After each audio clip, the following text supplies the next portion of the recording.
Əmrah, indi isə 1-dən 10-a qədər sıralama ilə dünya klassiklərindən kitablar seçəcəyik, deyəcəyik. Sən isə ona uyğun sıralamanı təyin edəcəksən. Hazırsan? Hazıram. Getdik. Ernest Hemingway, Qoca və Dəniz.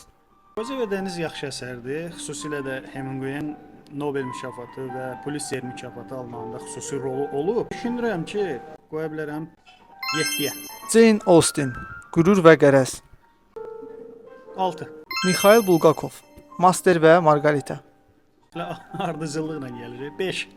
Miguel de Cervantes, Don Quixote. Bunu 3-ə qoya bilərəm. Lev Tolstoy, Anna Karenina. 2. 2, 3, 5, 6, 7. 1 qalıb, 4 qalıb, 8, 9, 10 qalıb. Agatha Christie, Şərq Ekspresinə qətl. O listədə yoxdur.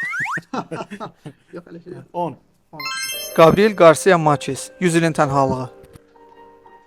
4. Fyodor Dostoyevski, Cinayət və Cəza. 1. Aydın məsələdir ki, bunu nə 8-ə qoya bilərəm, nə 9-a qoya bilərəm, o yüzden 1. George Orwell, 1984. Dəyişə bilərik yerləri yoxsa. Təəssüflər olsun. 8 ilə 9-a əlbəttə 8. Mən bilmirdim belə olacaq. Hörmətli izləyicilər, sonuncu kitabı təxmin edirsiniz nə olacaq? Victor Hugo Səfillər. Başqa seçimim yoxdur, 9. Kitabları amma bilsəydim, əvvəlcədən bilsəydim, başqa cür sıralayırdım. Amma bu sürpriz sonluq oldu da belə deyil. Əlbəttə ki. Heç olmasa birinci yerə layiq kitab qoydum da. 1-2 normal oldu. Təbii ki, sıralama ortalamadan yuxarıdır. Çox təşəkkür edirəm. Sağ olun, mən təşəkkür edirəm.